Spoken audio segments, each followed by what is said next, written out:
Hi everyone, welcome back to the Code with Yusuf. In the previous lesson, we implemented CRUD operation by using anti-framework core. To do that, we created an instance of the DbContext object by using the new keyword. However, creating a DbContext instance like that can cause complication in the long run. And that is exactly what we'll fix today with the dependency injection. But first, let's have a look what is wrong with this approach. In this approach, we have created an instance of the DbContext object, but we didn't dispose it. Let's have a look deeper what happens if we didn't dispose the context object. As soon as adbooks has been fired, we'll create an instance of the context object, and this context object holds some resource on the machine. End of the method, if we didn't finalize it, this resource won't be cleaned promptly or at all until the garbage collector finalizes it. Since garbage collector is unpredictable, this can cause memory leaks and performance issues also. Let's compare what happens with the proper dispose and without proper dispose. Once DbContext has been created and work is done, no dispose called, database connection remains open. Garbage collector runs, but it is unpredictable. Managed memory cleans up, but unmanaged memory may linger. And what happens if database connections stay open longer than needed? First, unreleased resource can cause memory leaks and poor performance. Second, risk of the crashes if too many connections stay open. What happens with the proper dispose? DbContext created, work is done, dispose called, connection closed immediately with the manual or automatic dispose. Unmanaged memory resource freed, garbage collector cleans up managed memory. After zooming under the hood, we could say, after the proper dispose, our application will be working with the good performance and without risk of the crash. Then the next question is how to implement dispose of a context object. There are three ways to dispose of a context object. The first way, context.dispose. Execute this dispose method manually. Sure, it works, but it shouldn't be chosen by the modern application. Because if any error happens after the context creation and before dispose the context object, the context resource may not be cleaned up clearly. That is why avoid to use this approach. The second approach is use the using block.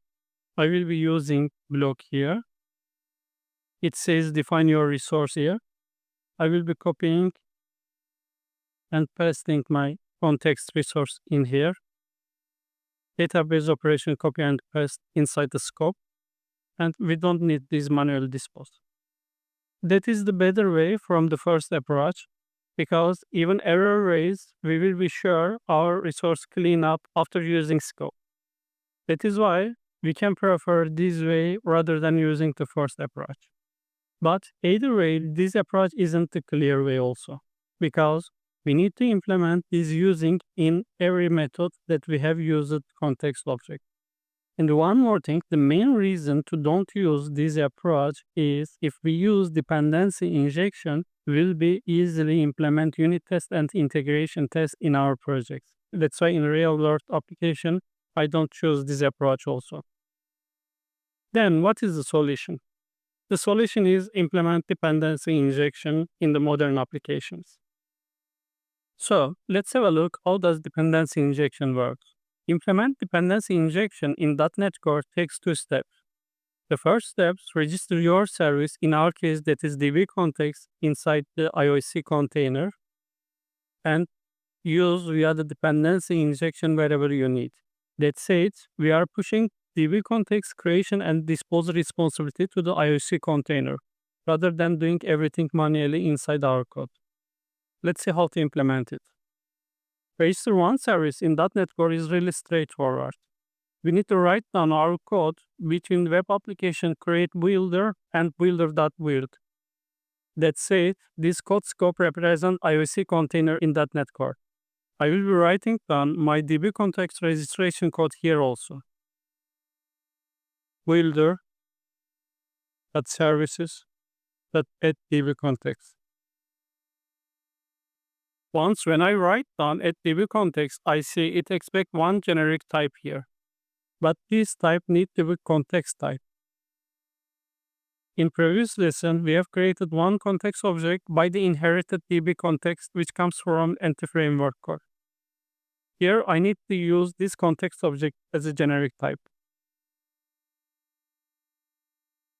If I go over at DbContext extensions method, I see it expects one options action as a parameter. The name doesn't matter, you can write down anything. Eventually type will be DbContext option builder type. But to make it readable, I will be using options action that just represent the parameter type. One more thing I want to show it to you. Once, if I go over the options actions, I see it's DbContext option builder, if we notice that here.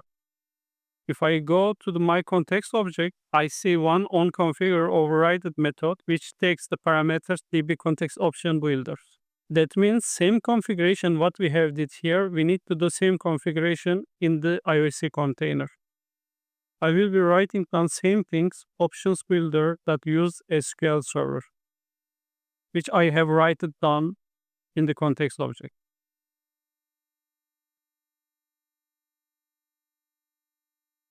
In here, use SQL server expect one connection string from my end. I will be copying my connection string from here.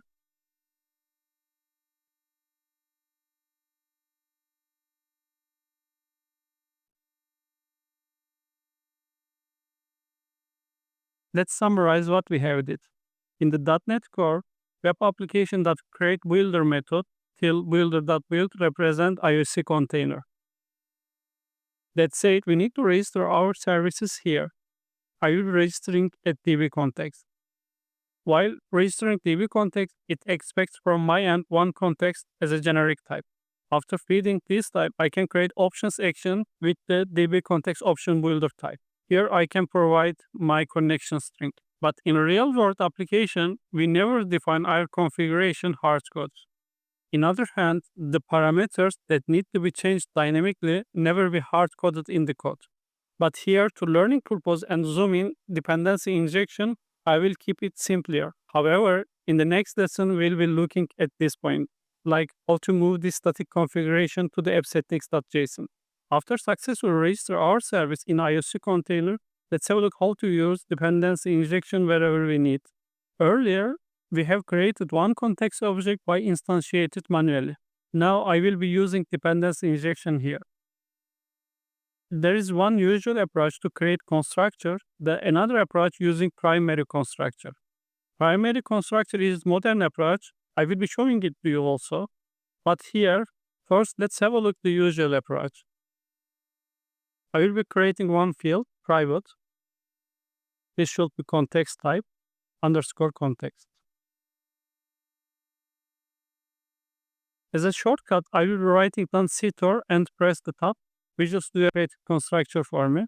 I will be initializing context object here. And our field should get value from the parameters. After mapping field, which comes from the parameters, we can use it inside the methods. I could delete the context object which has been created by the new keyword.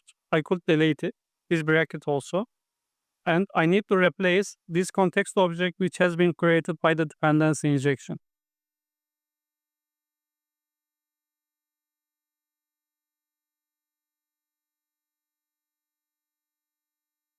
I will be deleting everywhere where we used it and replacing with the dependency injection.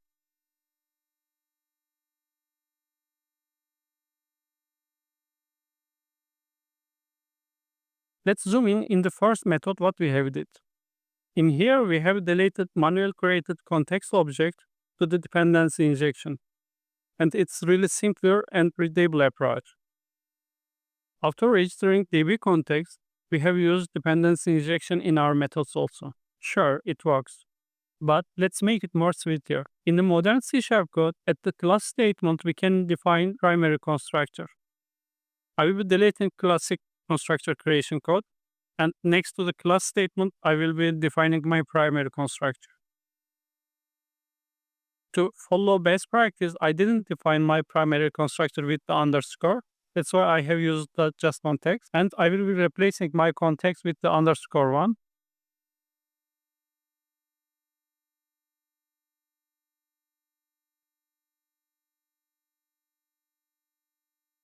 Now we have implemented primary constructor also. The main intent of using primary constructor is make our code simpler and easier, and more readable also. Let's quickly recap what we have learned in this lesson. In this lesson, we have created instance of the context object by using new keyword. And after that, we have talked how to dispose it, because it is unmanaged code, and we don't know unmanaged code fetched and cleaned by the garbage collector or not. Since it is unpredictable, we need to dispose it to release our resource. And that is why we have talked dispose of the context object is important for us. And there is three ways we have talked. One way, using the context.dispose. And second way, using the using block. Since we have said it makes our code complicated and it's open to human mistake, we need to use dependency injection for more readable and testable approach also. And we have implemented dependency injection. To implement dependency injection, we need to register our service inside IoC Container. After writing down builder.services and add DbContext, it expects one generic type. This should be context type that we have created in our class. And we need to do same configuration here, what we have did before with the context object. But one more thing I need to mention, since we have configured our context object in the program.cs, now we don't need it here. And we could delete override it on configured method here. And we have told that that's not the usual way to hardcode environment variable and some configuration definition inside the code. And we have told that we'll move it in the appsettings.json in the next lessons. And immediately we have jumped to the controller. And in the controller, we have used context object by power of the dependency injection. First, we have implemented with the usual approach by creating constructor. And after that, we have moved more state approach by defining next to the class statement.